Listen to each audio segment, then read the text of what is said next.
The fire marshal stopped back by to remind us of his warning that during these tapings that laughter by more than 200 people at the same time is unlawful and dangerous. All right, go ahead and roll the tape. I'm ready.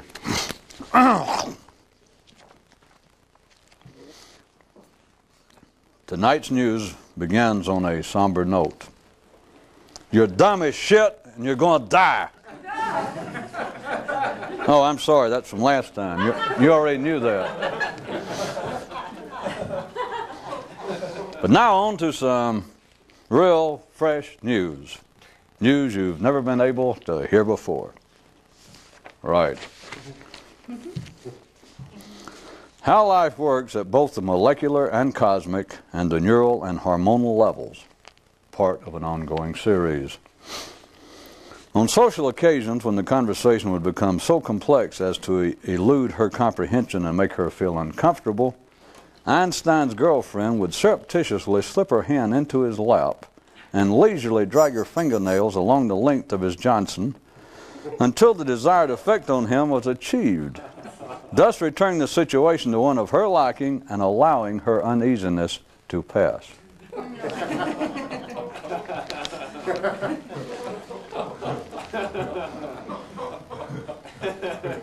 A notice at the front door to one mystical school read, "The past comes in large bags," followed indefinitely by a trail of smaller ones, deliveries in the rear, and none more alert have a back entrance to their mind. Nothing hormonal should be a hobby unless your ratio twixt mind and body is so extreme as to cause dismay among the members of the nominating committee for the prize in physics or the award for sports injuries. And yet one more way you can spot the enlightened, if they were leopards and wanted to be spotted. They can have fun in reverse without going into reverse. In the village square between the gallows and the maypole, the king erected a sign that proclaimed, "No originality allowed here, none necessary." And upon seeing it to themselves, several local intellectuals added, as if we knew what it was anyway. Bit of overheard conversation between two humans at a mortal cheer-up rally. Life sure is simpler if you're simple-minded. Yeah, and boring too.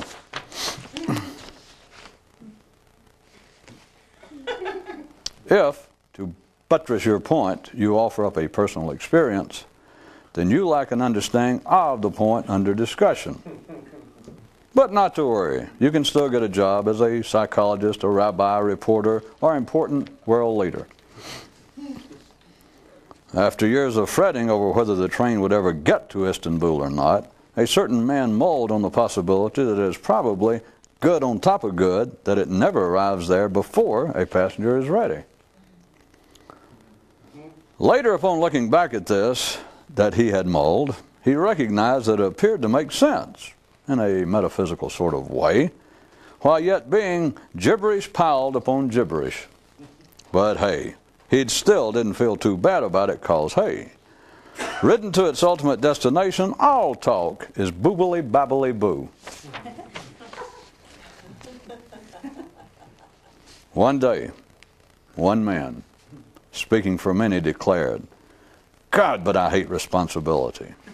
And life, caught in a flimsy moment, up and responded, yeah, I know. That's why I didn't give you any.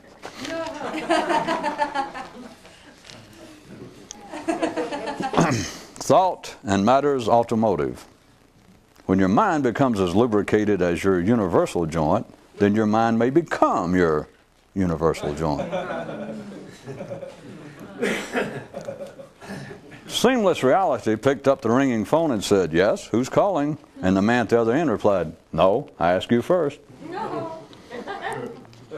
While it is possible to get plugged into non-local areas, you cannot do so with the mind still on hometown matters. And if this needs clarification, then consider the man who put up a sign in front of his house announcing, "Me for sale." all original, minimal use, no observable offsprings, and guaranteed to be little change from the day completed. The terms of the contract note that for the purposes of moving to a better neighborhood, nothing native to the homeowner is of any significance whatsoever. A man said, "Geez, but I got an awful taste in my mouth." And a friend said, "Well, no wonder. Look what you swallowed."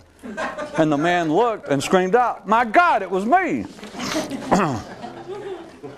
The root of the word gullible is, on average, 5'9", weighing in at about 160 or so. The reason ordinary people take life so seriously is because it's so silly to begin with. One guy took some lessons, but they didn't do him any good. Now that guy may have some promise. In his attempt to cope during those repetitive, everyday, meaningless situations, one man would flash at the bottom of his screen of consciousness the words, "This is a reenactment, portrayed by professional actors and not the real thing."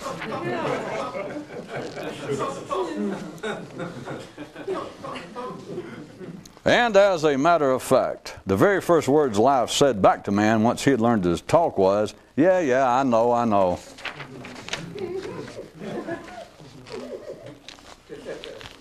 More bad news for part-time would-be mystics. There is only one circumstance under which wisdom can be transmitted from one person to another. And that was way back when life gave you that initial fleeting, dead-in-the-eye look that conveyed all the information you now wish you knowed.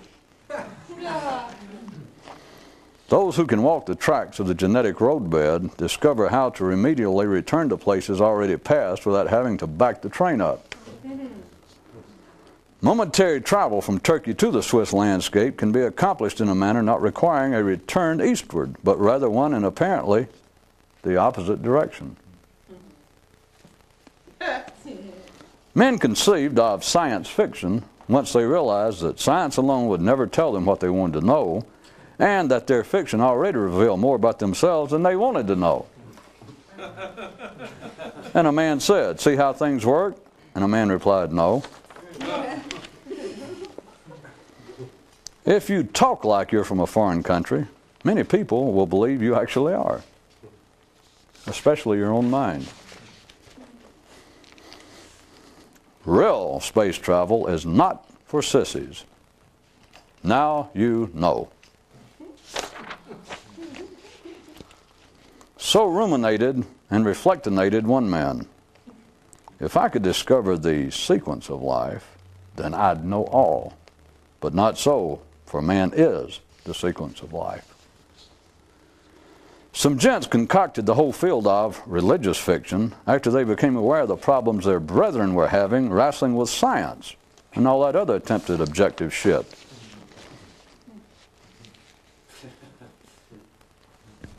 One day, thought one guy, in what almost seemed like a conclusive manner, if consciousness can't teach one to be more conscious, then who the hell can? Yes, some people do show more promise than others, but those who truly do so only to themselves. That's why you see that mystics originally invented bootstraps. But I thought it was to hang themselves with. Well, yes, and that too. Routine men enjoy hearing of uncivilized exploits, since that is about as close as their minds ever come to not whining. A past perceptive man of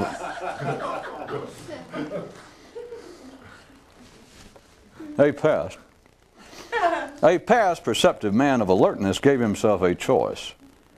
You can either be slightly remembered as a great man of wisdom, or be widely remembered as a despicable madman.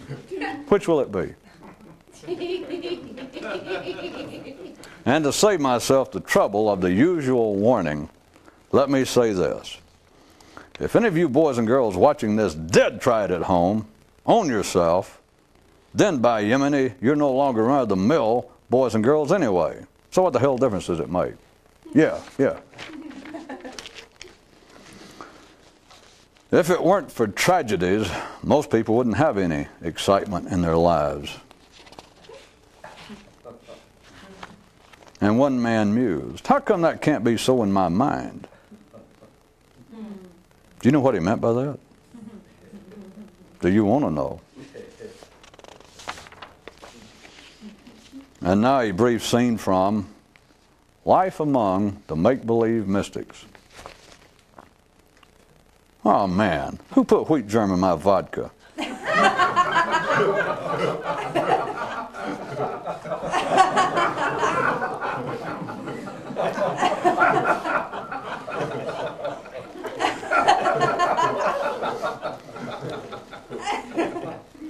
As the train bounced and swayed, and he sat staring out the window, a man wondered, how can you be sure whether you're actually on the way to that elusive destination or not? And that old non-evasive, in-your-face, up-your-nose answer still is what it was the last time you wondered. See, having the tracks and the west side of the Bosporus in your own head is both the joy and the torment of this unique journey. I threw in that before acknowledging the torturous aspects of the trip to simply remind you that there are none.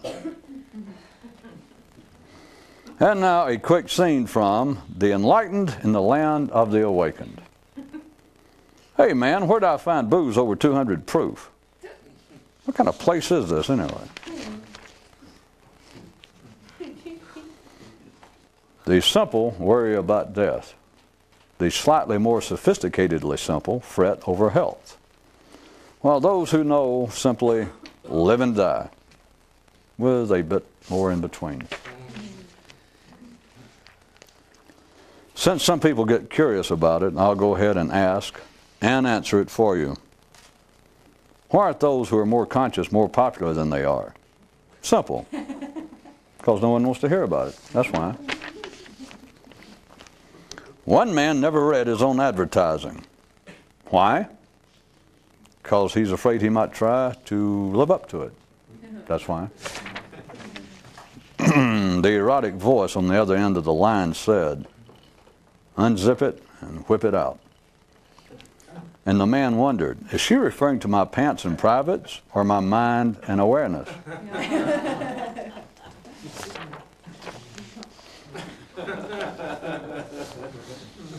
Although it was a day of celebration with fireworks and other noisy explosions, they refused to let one man join the festivities when they discovered a metaphor in his pocket. Early on did clerical and secular leaders realize that they needed previously written material to fall back on, since indeed they were destined to eventually fall, and backwards at that. Though unnoticed by three-dimensional senses, the past can be weighed and measured. Just look at people's posture and gait. Another neat aspect of knowing what's going on is that you no longer have to pick out specific examples in life to criticize. Silly people do silly things, like act serious. Hello? Hello? Is anyone there?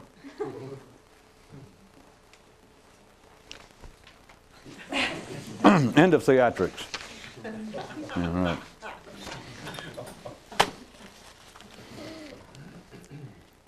There was one in there that noted that men like to read about uncivilized exploits because that is the closest usually that their mind ever gets to not whining.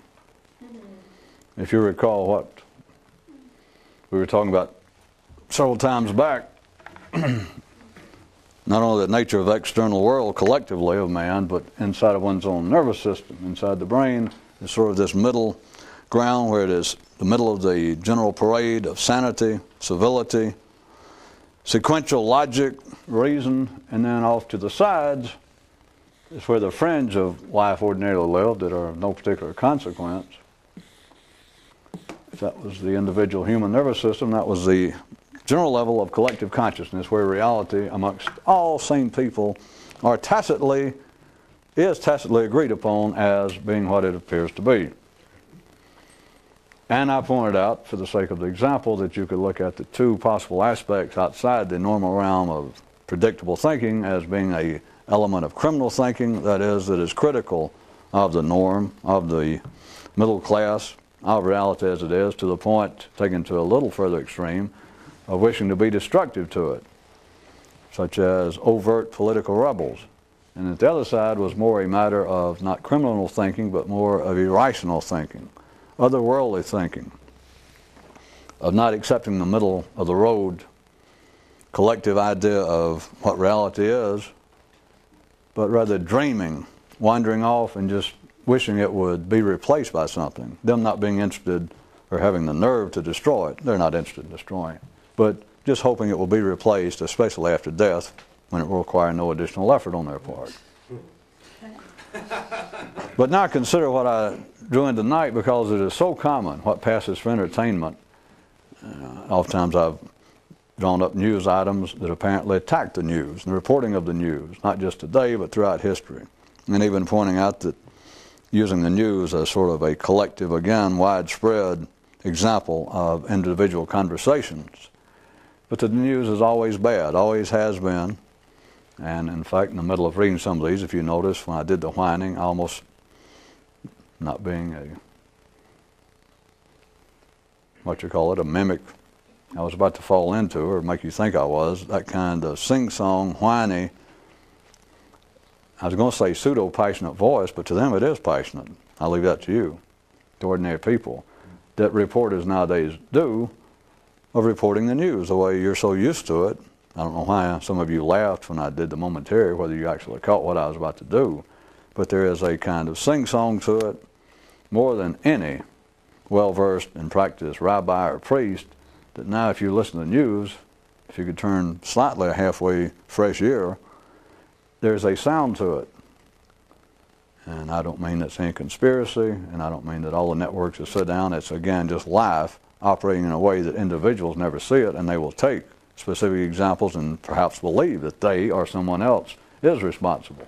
But it is now across the board of a kind of delivery of the news. And again, all of you should be aware that there's just hardly any exception, unless they're really hard up on a news day, or they owe somebody in the news, one of the writers, some sort of favor to let him slip in a 2-minute human interest story, which normally those, if you notice, is based upon bad news. But it's like normal bad news, and yet this person survived it and is here sitting in their wheelchair with half their skull gone and going, but we must carry on in life.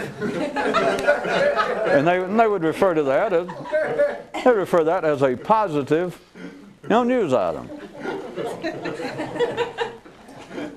One more time for you people who may just be tuning in. If you're just tuning in, forget it. But here it goes.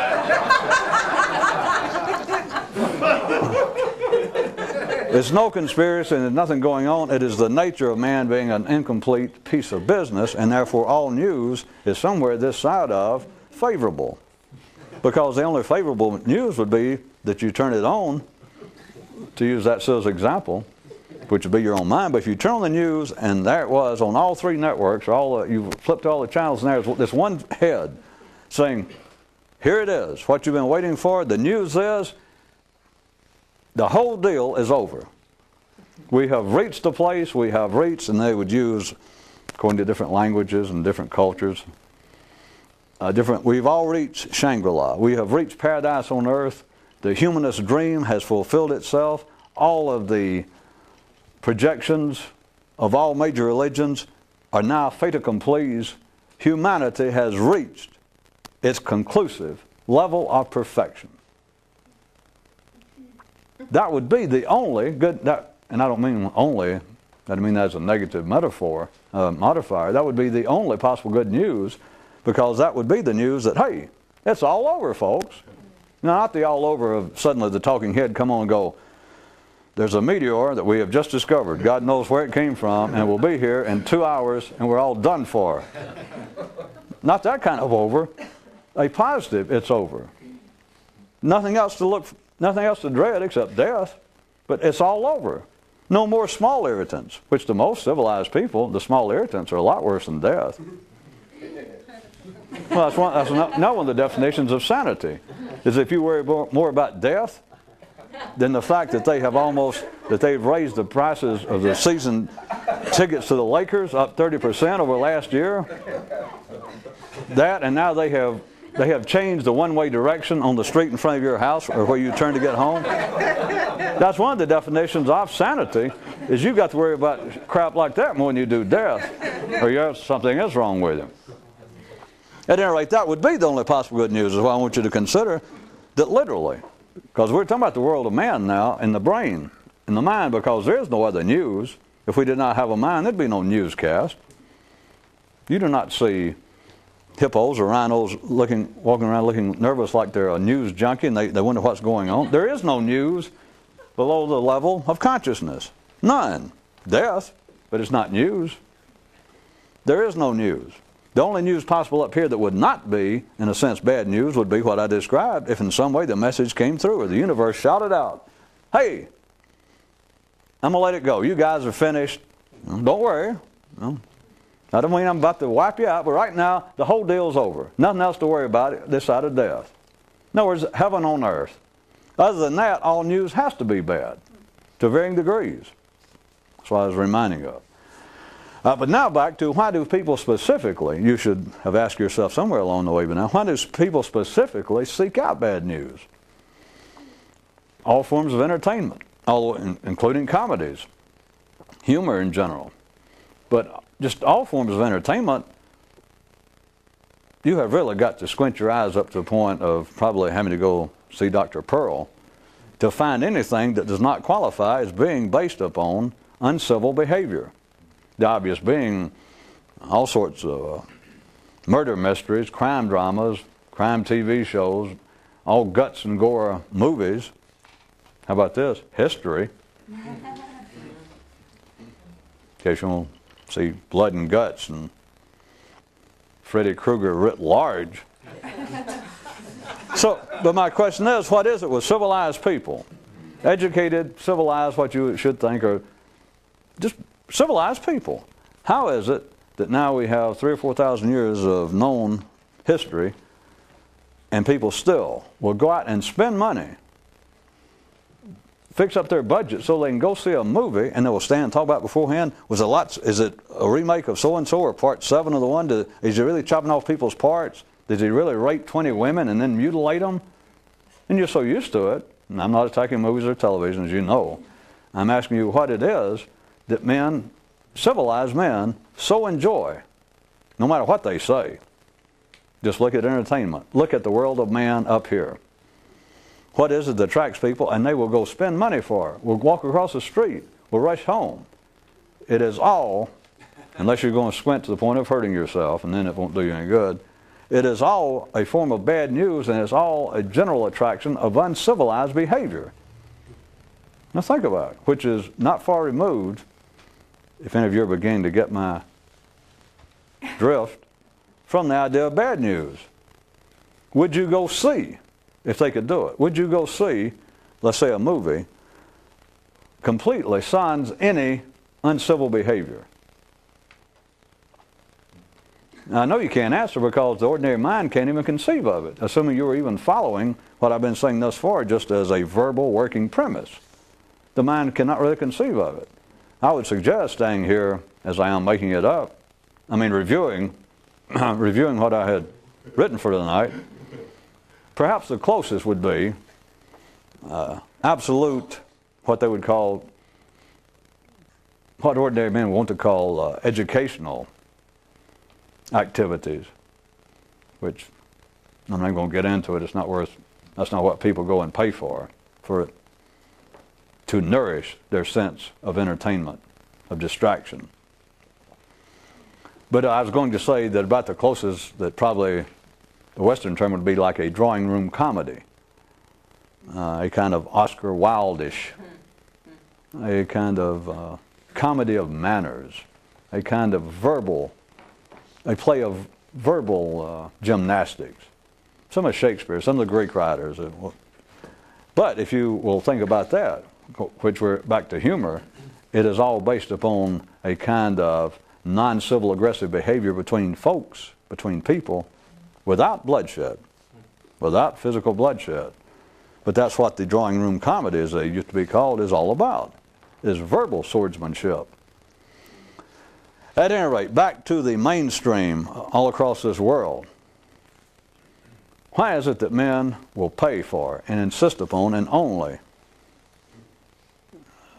support, in the main, kind of entertainment, let's leave it at that for the time being, fiction, movies, dramas, that are centered around uncivilized behavior, exploits of criminals, horrible episodes, individually and collectively on a large scale? Why is it? And I was giving you one other way to look at it tonight. And that is because that is about as close as most people's mind gets to not whining. Not whining. I wanted to make that dramatic statement to then add that if you have any just run-of-the-mill intelligence, you should go, that's got nothing to do with what you were just talking about. I knew that. Oh, man. Gee. Who put the logic in my vodka? It does have something to do with it.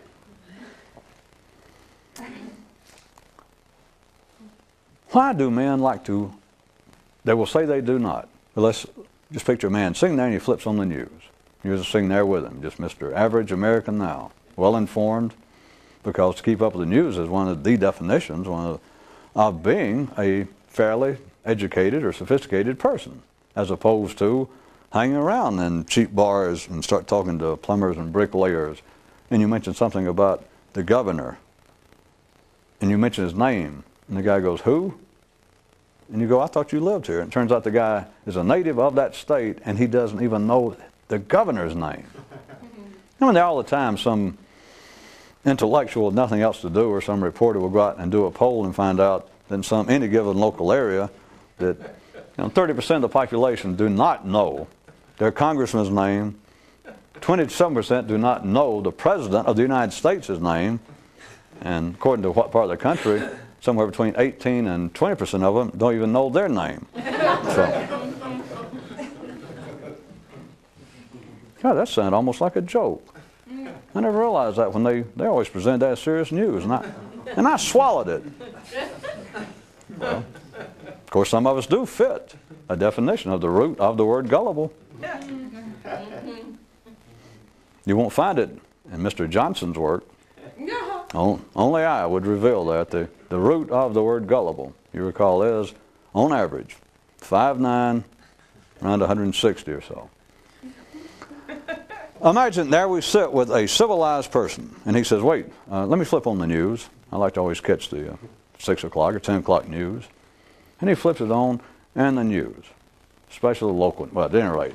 And there it is, blood and guts, and they're showing that 4 people in our city was killed since the 5 o'clock news, just in the last hour.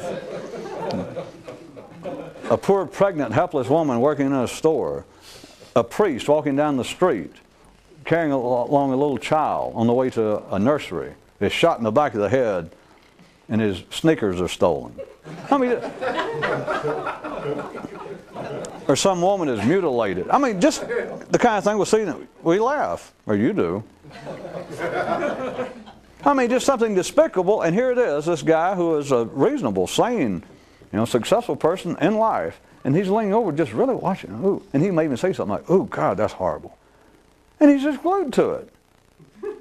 Just watching, and you might start to say something, he'll go, wait a minute. And he wants to hear about the next scene. What is going on? And don't, as you know by now, at least coming from me, don't fall into some ordinary trap. Because anything you ever heard as to what's going on is just gibberish. Is that gibberish? You weren't listening, it's gibberish. Well, it's a long historical trail that, again, I'm not trying to run a lesson in lexology to show you the root of it, but the name of the man who originally discovered palaver and screed and blabber. They got his name. You know how it happens when it gets translated over a period of hundreds of years and different. Anyway, it ended up being gibberish, which was not his original name. It's based on it, at any rate. Don't take any ordinary explanation. There sits a man, and very likely you have been that man, looking at absolutely despicable, horrible things. And they just seem fascinated. Two young kids walked into a place, and it's caught on video. Let's say a convenience store. Let me make it a little more specific.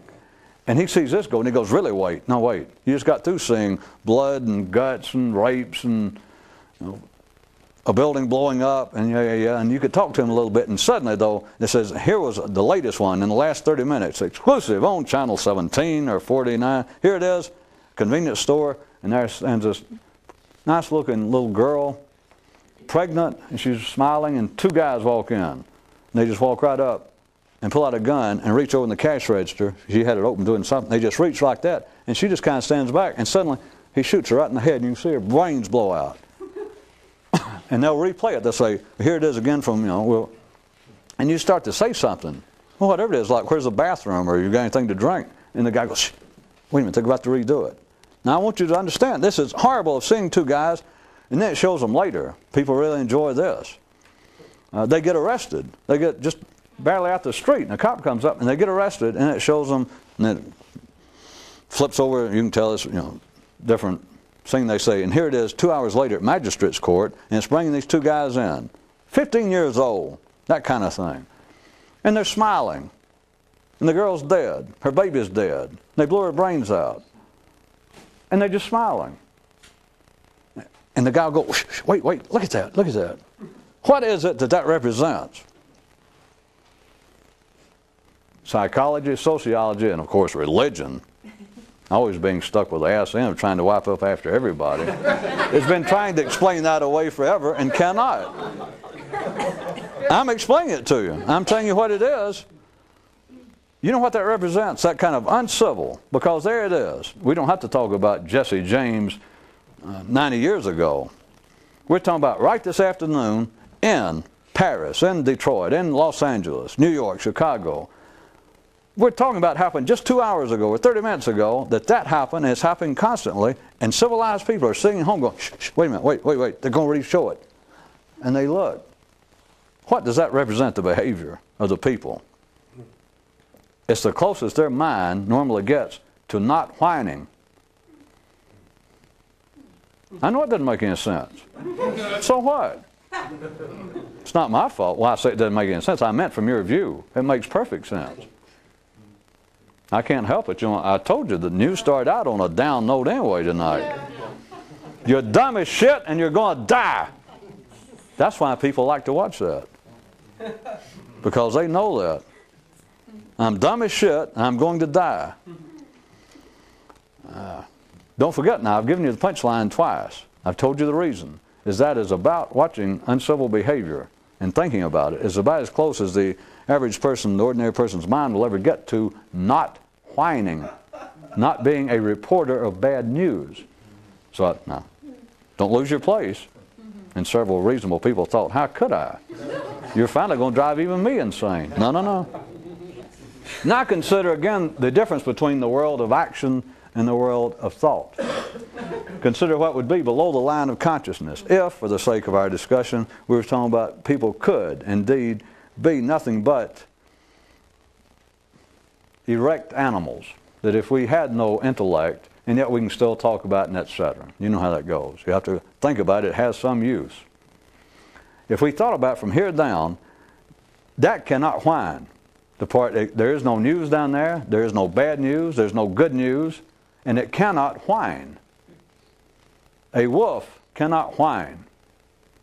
It can be starving to death. It could be shot. It could be hit by a car and is dying, and it will not whine. It just cannot whine. There's nothing to whine about.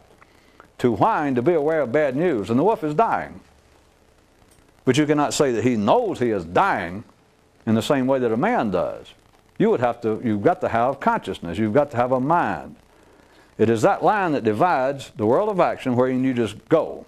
You remember the news item that pointed out that there seems to be a division of people who act and people who think, and that a kind of seamless overlapping, being able to do both simultaneously and not even have to give it a second thought, would be one of the characteristics, might I suggest, of being a bit more conscious.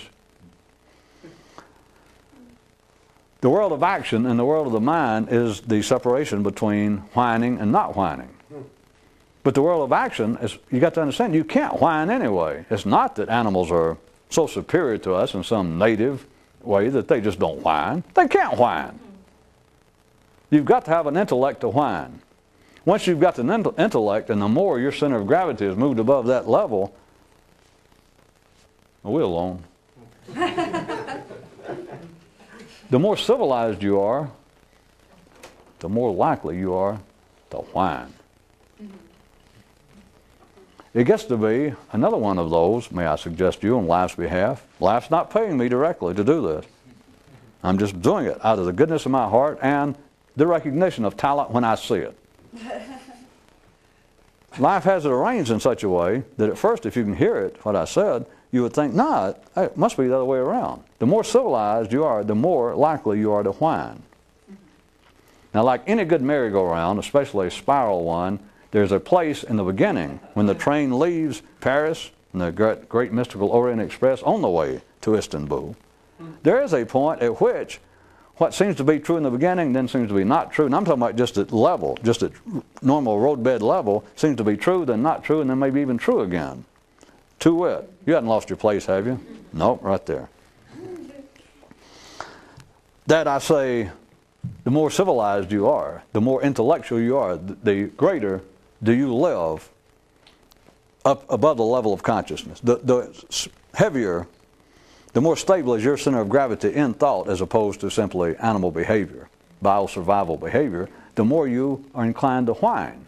But at first, I was going to speak on somebody's behalf, you might think, no, that must be, you must have misspoke. Because you would think the more civilized you are, the less you'd be inclined to whine. Because you'd think, wait a minute, it would be the less civilized in the world. You know, people living in trailer parks, people still living in almost feral conditions, they would be the ones that would whine because life would be harder. They're out there every day. There's still areas that, you know, seems to be not that far removed from the Stone Age or the Iron Age. People right now under living conditions that are far removed, backwards, than are ours in major metropolitan, cosmopolitan, civilized, sophisticated areas. This does not include Detroit, however, even though I did mention it. Truth in advertising. You would think that those people would whine the most. They've got the most to whine about, right? They're out every day still having to hunt each day for food, or else they're out scratching up some barren piece of earth trying to get up just a bare amount of substance to live on. That they've got more right to whine than does a man on tenure at Princeton with a nice home, several cars, bank account, right? That's what I was trying to say. Sometimes when you start the trip and you look down the line, you can go, well, yeah, so-and-so's true. And then you think, wait a minute. Then something seemed to happen right there in the middle, somewhere perhaps around Lake Geneva. And then by the time they got into Greece, much less, or Yugoslavia, it's like, well, something happened. The whole thing changed in that the writers and everybody looks the same, but something changed.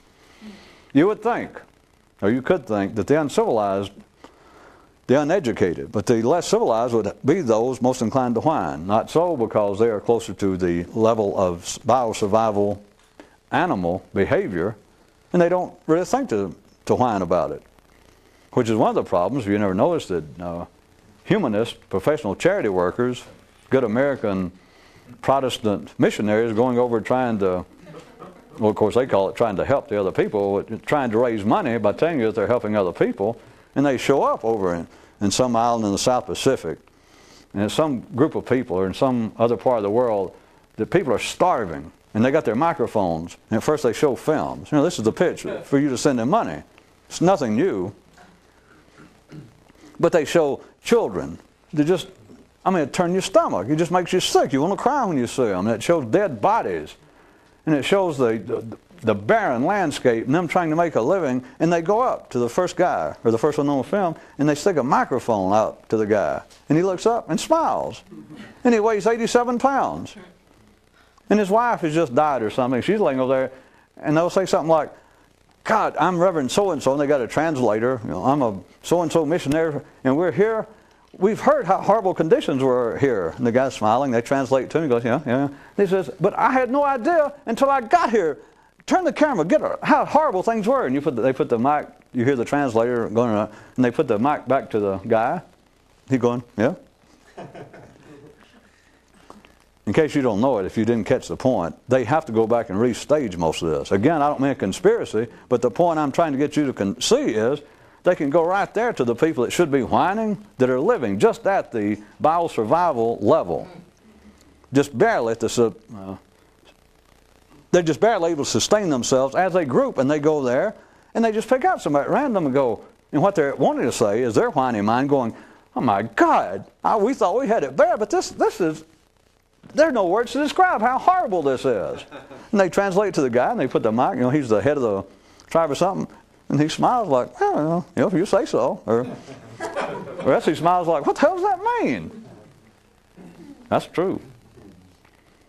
Because, and we're talking relative now, even though I draw the line and say, but remember, we're talking about to what degree your center of gravity is in the intellect or in the moot world of behavior, closer to bio-survival.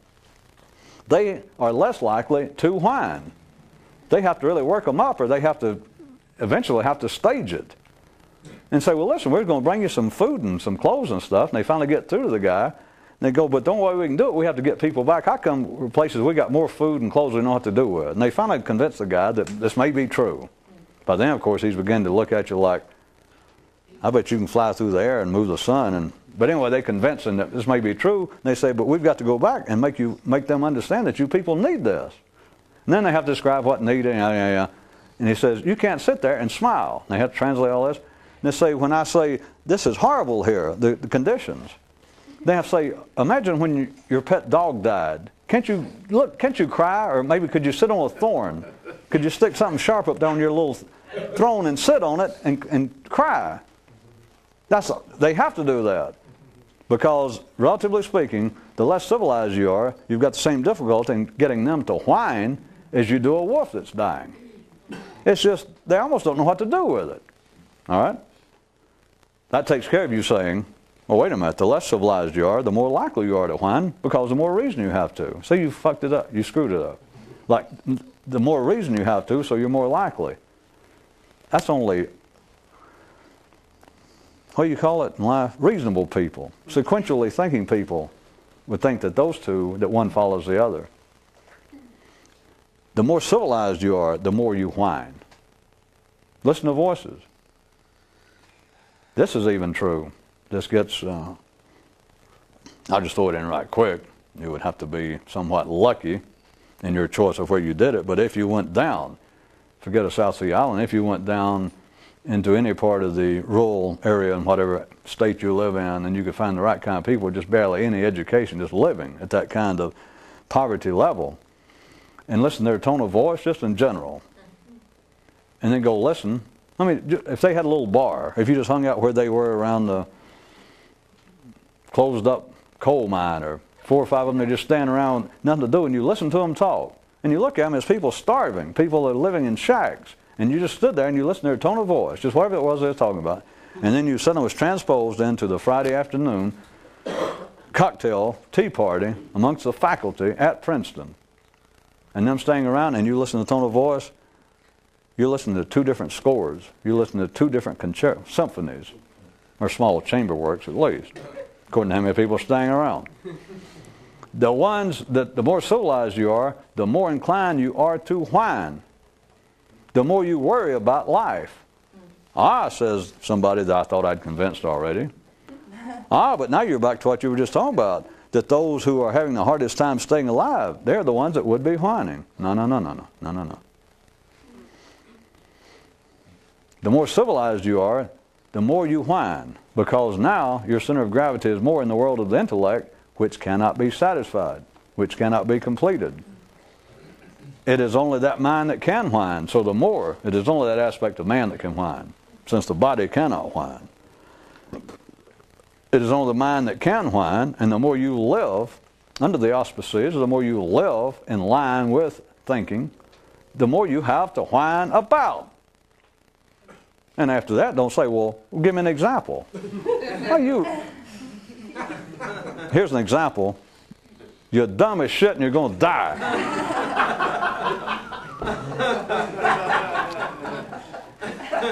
The point being, well, did anybody get the point being? See, I was setting up the question and then made a smart-ass reply to it, because there is no good reply, but that's exactly then where ordinary people, if they'd followed along with this thus far, would immediately begin to pull out examples, which if you pull out local examples, always keeps the mind from having to look at the universal. Look for a personal example, something local, especially if you can make, if it's in some way almost a personal anecdote. That is, the mind said, well, wait a minute, you just said, say I'm playing both parts. The ordinary mind says, well, you just said the more civilized you are, the more inclined you are to whine. But what is somebody, what has a guy on tenure, making $150,000 a year, got his house paid off, about ready to retire, got $500,000 in the bank, teaching at Princeton, respected, good health, what the hell does he have to whine about? Right. That's exactly the point. Okay, I'll go back to that example. I thought maybe that might be a small little temporary musical surcease that you could go and get your breath, and now we'll go back. The ordinary mind would go, all right, this kind of example, how can you say that he is more inclined to whine? And I say, well, because he's got nothing to whine about.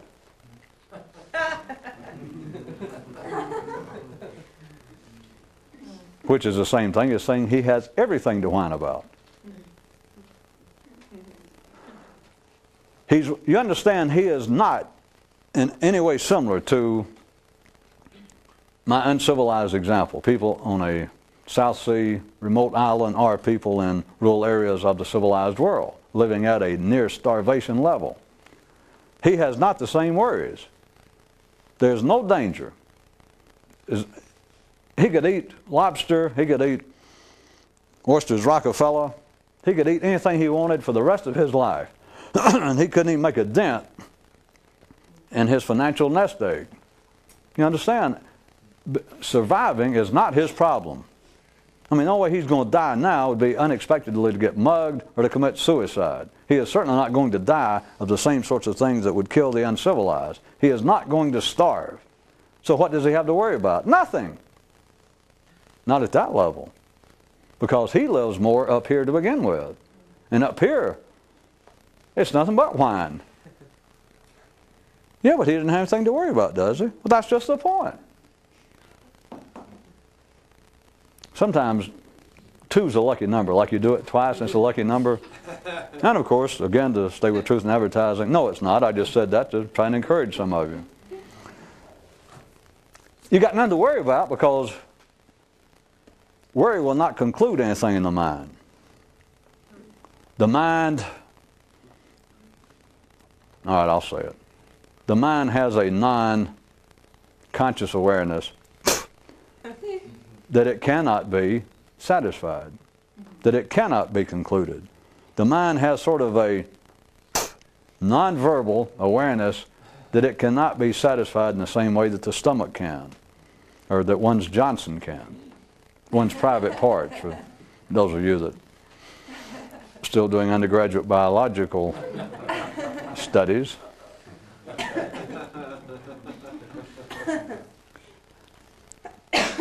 The more civilized you are, if you listen to the tone of voice and listen in your own head, but it's easy right now because this great world of communication, now you're surrounded by electronic instant communication, you don't have to leave the house, you can listen to other people do it for you. It is, the more civilized they are, the more the voice is a whine, the more the message is bad, although it's hard to say how it could get any worse than news has always been. I just made up a new one. Here it is. The Sumerians. I was going to say the Greeks, but we can go back further. The Sumerians, the first vocal, civilized people. Just shortly after Adam and Eve, Samaria left the thing and went out and started a town in the country. The first news, they never had news, no reporters, no nothing, to use the vernacular. And there it is. They've been chugging along and Sumerianing it up, creating nice civilizations and buildings and etc. But no news, no news. And then one day they look out and down this road, they see dust coming up. Of course, it's long before the days of the road runner, and so they don't know who it is. And this dust goes blah, blah, blah, blah, and they wait, and it comes up, and it's a stranger. And so somebody there leans over the wall of Samaria and goes, "What ho, stranger?" And he says, "What do you here? We've never seen you." They talk that way, I think.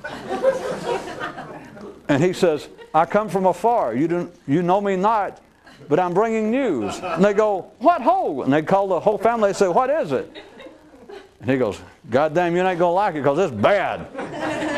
That was the first news.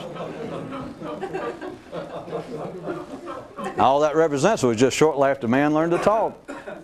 Back to the whining, nobody seemed to got it.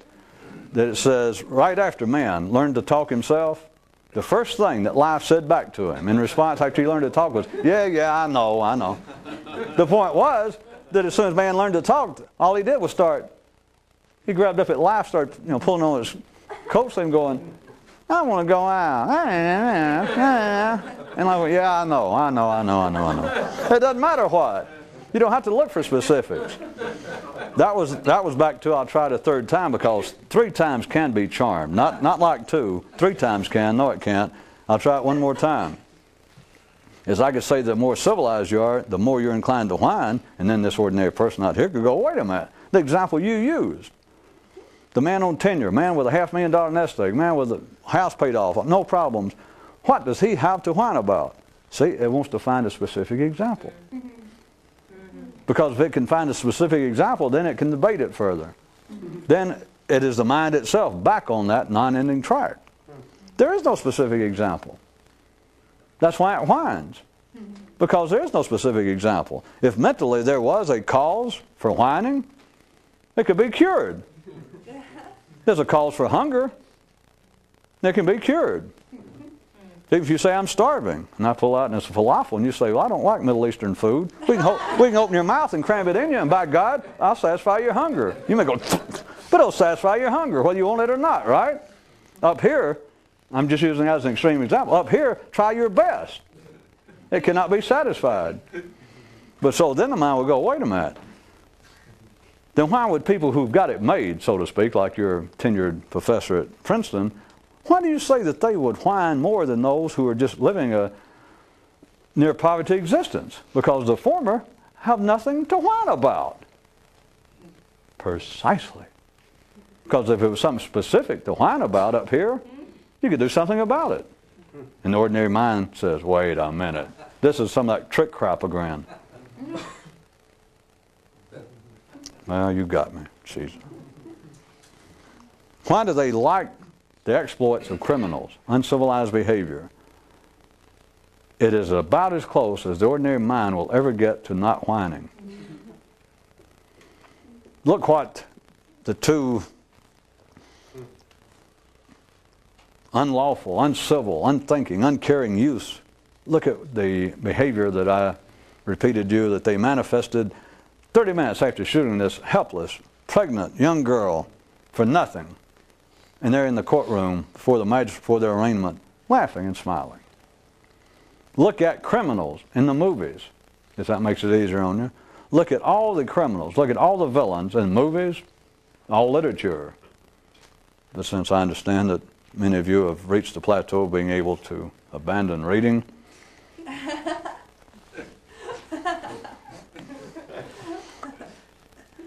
no villains, not only heroes, we've mentioned some of this before in a slightly different way, villains. No villain worthy, the movie will not be seen. No one will be told about it. Villains do not whine. Now I know, right at the tail end of some movie sometime, you can have a John Wayne or a Dirty Harry or somebody, but this is very rare, even this, if you want to think, because there's always any dogmatic flat statement I make, I can come up with the exceptions, which you can consider why the exceptions are so exceptional, why they're so small. But at any rate, I know at some movies right at the tail end, but we're talking about just a flickering moment out of 2 hours, is he finally got the guy that he's killed 14 people, children, pregnant women, helpless animals, raped people, men and women, a couple of great They got him right at the tail end. I mean, he has been just the living example of evil for 2 hours. I understand now in the movies there's kind of an audience participation, I assume, what I've heard. Booing, hissing, spitting it every time he shows up. And right at the tail end, the hero goes, "You sorry son of a bitch." And every now and then, it's very rare that there'll be a flicker or something, or maybe the guy will go, "Don't shoot me. I deserve a trial." But you do know, you hear why I'm pointing out as an exception, a villain, not just in Hollywood 1995 movies, but in Greek dramas, in history. You cannot picture a Mussolini or a Hitler, a Stalin or an Attila, or some mass murderer. Whether it be in the news actually, whether it be in history, whether it be in fiction. A villain is not worthy of his villainy. He will not be remembered. If he is the heart of the story is sunk. It will not last as fiction. It will not last as part of history. If he whines, that is part of the fascination of these guys that kill helpless people. They bring them to court and they say, "Do you understand the charges?" And they kind of laugh like, "Is the camera on me?" And you think, God, that's what makes it. They do not whine.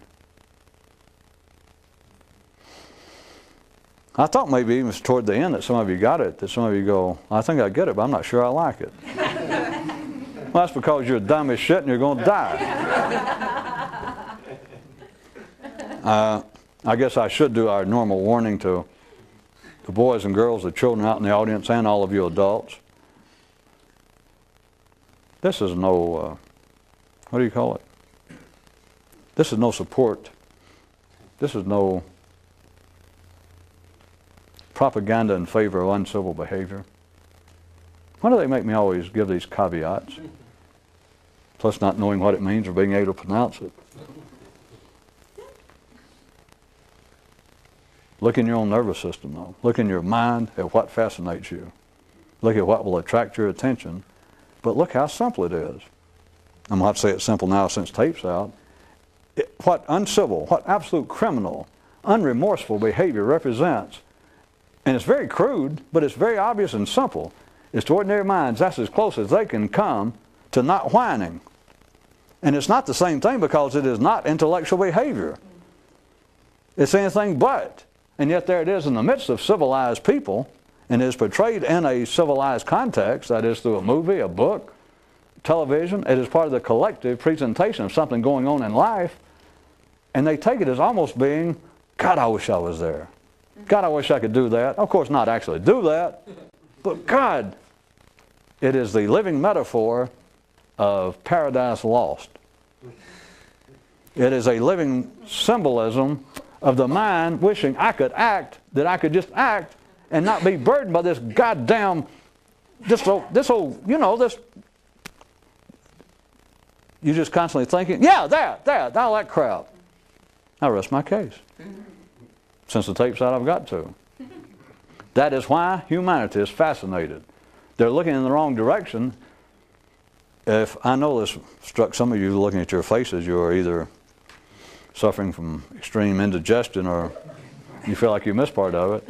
Let me try this. The fascination with uncivil behavior is not that far removed from the small audience or from whatever audience it is for National Geographic specials on animal life. Did that help? Moo. Meh. Well, you got to admit I try. I try. Nobody else even tries for it. You don't see the Pope out here. You don't see Buddha's great-great-great-great-great-grandfather here doing it. And you sure as hell don't have any direct representatives from Zoroaster.